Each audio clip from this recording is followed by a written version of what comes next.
maksiat. Nah, untuk menentukan amal soleh yang benar, kita butuh ilmu. Karena itu orang yang menuntut pengetahuan, Allah akan angkat pula derajatnya. Walladzina utul ilma darajat. Tapi tidak semua yang orang belajar itu bisa mengangkat imannya. Ada sebagian orang belajar justru meruntuhkan imannya. Ada orang belajar, ketika belajar dengan pelajaran yang salah, kemudian dia melakukan tindakan-tindakan yang justru mencederai imannya. Itu kejadian tuh. Bahkan ada orang-orang selepas Nabi wafat sallallahu alaihi wasallam, tiba-tiba mohon maaf saking salah belajarnya jadi ngaku nabi. Musailamah al-Kadzdzab. Banyak kan salah belajar jadi konslet. Banyak yang keliru. Dan celakanya sekarang banyak muncul lagi. Itu dia. Kalau Anda baca misalnya dalam hadis-hadis Nabi sallallahu alaihi wasallam di Al-Bukhari nomor hadis 4406. Hadisnya riwayat Abu Bakrah ya radhiyallahu taala anhu. Di hadis Muslim nomor hadis 1679. Ya. Anin Nabi sallallahu alaihi wasallam qala Rasulullah sallallahu alaihi wasallam inna az-zamana qad istadara kahayatihi yauma khalaqallahu as-samawati wal arda minha arba'atun hurum thalathun mutawaliyatun dzul qa'dah wa dzul hijjah wal muharram wa rajabun mudhar ma baina jumada wa sya'ban inna az-zamana qad istadara kahayatihi. Sungguh waktu itu akan Allah putarkan terus seperti itu. Jadi maksudnya begini, ini ada dua pemahaman. Ya, kalau kita ambil istadara dari kata dara yaduru, dauran wa idaratan, itu artinya kita akan terus diberikan kesempatan dalam sehari, waktunya yang sama. 24 jam, 24 jam, 24 jam. Kata Allah, tiap hari akan saya ulang kesempatan segitu aja. Terus berputar. Cuman bedanya amal soleh Anda. Aktivitas kita. Apakah waktu yang saya berikan diisi amal soleh atau amal salah? Coba apa bedanya sekarang dengan kemarin dari segi waktu? Tidak ada. Dia mengulang begitu aja. Makanya coba lihat jam. Gak ada yang berubah. Silahkan cek. Atasnya tetap 12. Bawahnya 6. Kanannya itu 3. Kirinya 9. 1, 2, 3. Terus sampai dengan ke 12. Muter gitu aja. Gak pernah nambah. Coba lihat bilangan jam itu. Ya, pernah gak ada yang berubah angkanya? Gak ada. Kan itu jarum jam putar-putar gitu aja tiap hari. Muter lagi, muter lagi, muter lagi. Itu bukti paling nyata dari hadis Nabi SAW. Apa yang membedakan perjalanan waktu itu? Amaliyah kita. Aktivitas kita. Makanya Allah berikan konsep kehidupan. فَإِذَا فَرَغْتَ فَانْصَبْ وَإِلَىٰ رَبِّكَ فَرَغَبْ. Ayo rencanakan kegiatan kita. Kalau yang kemarin ada yang salah, maka tutup sekarang dengan yang soleh. Kan itu rumusnya. Katanya belajar al-arba'in. Tapi hadis yang dipraktekkan. Coba lihat hadis ke-18. Masih ingat gak? An Mu'adz bin Jabal radhiyallahu taala anhu wa Jundub bin Junadah radhiyallahu taala anhu. Qala Rasulullah sallallahu alaihi wasallam, "Ittaqillaha haitsu ma kunta wa atbi'is sayyi'atal hasanata tamhuha." Tingkatkan takwamu dimanapun kau berada dan tutupi yang jelek-jelek itu dengan kebaikan. Jadi kalau ada yang jelek yang kemarin, tutup dengan yang baik yang sekarang, bukan dipertahankan kejelekannya. Nah, jelek ini dibagi dua dalam kaidah fikih. Jelek yang pertama, jelek yang tidak meningkat kuantitas ibadahnya. Kalau sadar kemarin nggak jemaah, maka sekarang berjamaah. Antum dikasih 5 kesempatan sholat kemarin. Sekarang diberi lagi. Kemarin 3 nggak berjamaah, sekarang 5 kali jamaah semua. Jadi kalau kemarin dikasih kesempatan nggak jamaah, sekarang dikasih hidup lagi nggak jamaah juga, butuh berapa lama lagi untuk hidup? Kemarin nggak baca Quran, ya sekarang baca. Masa kemarin nggak baca, sekarang nggak baca juga? Yang paling aneh, maaf ya, anak 4 tahun mata buta, dah hafal Quran, khatam dan hafal. Antum dikasih 40 tahun, mata sehat, fisik kuat, kelengkapan semua ada. Masih belum bisa baca juga, butuh berapa tahun lagi? Coba dipikir lagi. Katanya mau wafat, katanya mau meninggal. Yakin akan pulang, tapi bekal nggak pernah dikumpulkan. Apa nggak malu pulang menghadap Allah? Coba pikirkan lagi gitu. Mau cari dunia sebanyak apa? Saya kasih tahu ya, kalau bukan dunia yang tinggalkan antum duluan, antum yang meninggalkan dunia duluan. Pulang antum. Nggak usah jauh-jauh lah. Kemarin Allah kasih sedikit aja gempa 7,4 skala Richter itu. Dan kita berdoa semoga Allah ringankan beban saudara-saudari kita insya Allah. Ya, insya Allah dimudahkan, insya Allah kita sinergikan untuk bantu saudara-saudari kita. Cuma ada fenomena yang sangat menarik. Begitu gempanya terjadi, semua orang keluar dari rumah, dari gedungnya. Baru 7,4, Anda sudah lupa dengan semua yang Anda kumpulkan. Anda kerjakan siang malam tuh, berangkat kadang gelap sebelum subuh, pulang-pulang tengah malam. Uang dikumpulkan, bangun rumah tinggi-tinggi, begitu dikasih gempa ditinggalin. Coba lihat. Keluar dia takut, padahal itu yang dia bangun dan dia kumpulkan setiap rupiahnya. Yang paling dahsyat, begitu diterima kerja, loncat-loncat traktir teman, selfie depan kantor, ceklik. Tempat kerja, lantai 40, gempa, rusuh ditinggalin keluar. Dan nggak sempat selfie lagi. Nggak sempat selfie lagi, udah lupa dengan handphone, lupa dengan kawan, masing-masing menyelamatkan diri. Itu baru 7,4 skala Richter. Bagaimana dengan yang 74 skala Richter? Lupa semua. Wa fasilati wa akhi wa man fil ardi jami'an thumma yunji. Kalau bisa ya Allah, saya lupa semuanya. Kalau bisa tukar ya Allah dengan semuanya. Kalau perlu semua manusia di muka bumi tukar untuk selamatkan saya. Udah nggak peduli dengan Anda. Maka siap-siap. Akan ada waktunya tiba kita untuk pulang. Ayo belajar. Kita kumpul di sini untuk belajar. Kenapa banyak orang juga yang belajar kemudian jadi salah? Karena dia tidak memulai pelajaran dengan benar. Untuk itulah dituliskan oleh para ulama, kitab-kitab yang mengantarkan kita belajar dengan benar dari sejak masa lalu sampai kekinian. Imam Al-Bukhari menulis kitab Adabul Mufrad. Imam An-Nawawi menulis At-Tibyan fi Adab Hawalatil Quran. Syekh Muhammad Hashim bin Ash'ari menulis kitab Adabul Alim wal Muta'allim. Dan kita telah sampai sekarang di halaman yang ke-13-nya insyaallah. Baru kita mulai materi kita. Tadi mukaddimah. Baik, bismillahirrahmanirrahim. Supaya kita semangat, kita kembalikan kepada awal bahasan kita. Fi fadlil alim wal ulama wa fadli ta'limihi wa ta'allumihi. Ini biasa ini bab pertama. Tentang keutamaan, keistimewaan menuntut ilmu, keutamaan para ulama, keutamaan ilmu, keutamaan para ulama, keutamaan belajar ilmu dan keutamaan mengajarkannya. Ini bab kita sudah sampai nanti di halaman ke-13-nya. Jadi gini, saya ingin tekankan sekali lagi, para ulama kita senantiasa mengambil manhaj dari Al-Quran. Sebelum mengerjakan sesuatu, dikeluarkan dulu keutamaannya. Ini kelihatan sederhana tapi penting. Keutamaan ini, kalau bisa kita keluarkan dulu, kalau mampu dituliskan. Supaya memotivasi kita kalau mengerjakan ini yang kita raih. Itu minimal kalau sedang malas-malas, ketika melihat itu lagi, itu muncul lagi motivasi yang kuat. Makanya seringkali di ayat Al-Quran itu, amalan bersanding dengan keutamaan. Misal infak tuh. Ya. Ketika menyebutkan infaknya, keutamaannya dulu disebutkan. Quran surah kedua, ayat 261. Mathalul ladzina yunfiquna amwalahum fi sabilillah. Kamathali habbatin ambatat sab'a sanabil. Fi kulli sumbulatin mi'atu habbah. Wallahu yudha'ifu liman yasha'. Wallahu wasi'un alim. Perumpamaan orang yang infak di jalan Allah subhanahu wa ta'ala. Perhatikan baik-baik. Seperti orang yang menanam satu benih. Dari benih itu satu nih. Dihitungnya satu dulu. Jadi kalaupun ada 1 rupiah Anda berikan. Itu hitungannya bukan 1. Ambatat sab'a sanabil. Dari 1 ini tumbuh 7. Fi kulli sumbulatin mi'atu habba. Setiap 7-nya ada 100 benih baru. 1 kali 7 kali 100. 700 nilainya. 700 nilainya. Dan itu pun batas minimal, bukan batas maksimal. Karena ayatnya belum selesai, sering dipotong sampai sini, belum selesai. Wallahu yudha'ifu liman yasha. Dan Allah akan melipat gandakan tanpa batasan bagi siapa yang dikehendakinya. Kata sebagian pakar tafsir, maksud yang ayat terakhir ini adalah orang yang tak pernah berhitung, maka Allah akan berikan tanpa hitungan. Tapi kalau dia ngitung, ya sesuai hitungan itu diberikan. Infak misalnya, 1 juta masukin. Sampai kotak infak tuh gak geser-geser.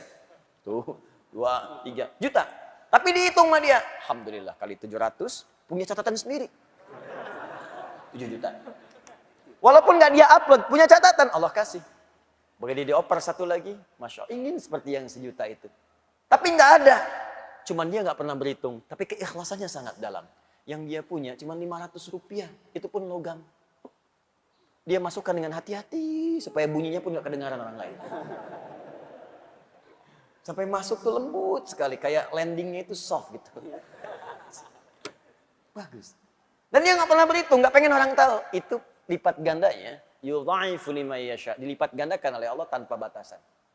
Bisa jadi, dia masukkan 500, lipat gandanya bisa 1 juta, 1 miliar, 1 triliun, dan sebagainya. Allah Ta'ala ada. Nah, kenapa dimasukkan itu? Banyak nanti keutamaan istighfar. Rajin istighfar bisa dapat surga seluas langit dan bumi. Quran surah ketiga 133. Wasari'u ila maghfiratin min rabbikum wa jannatin Arduhas samawati wal ardh. U'iddat lil muttaqin. Disusul lagi dengan amalan lain.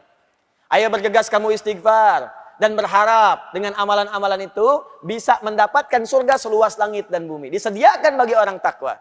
Apa ciri amalan orang ahli istighfar? Kalau rajin istighfar kata Allah, maka akan muncul amalan-amalan lain. Ayat 134-nya.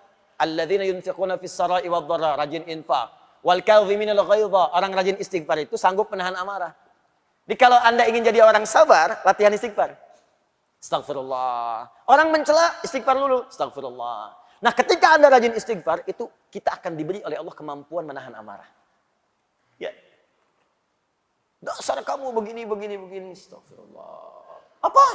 Astagfirullah. Kamu ngeledek saya ya? Astagfirullah.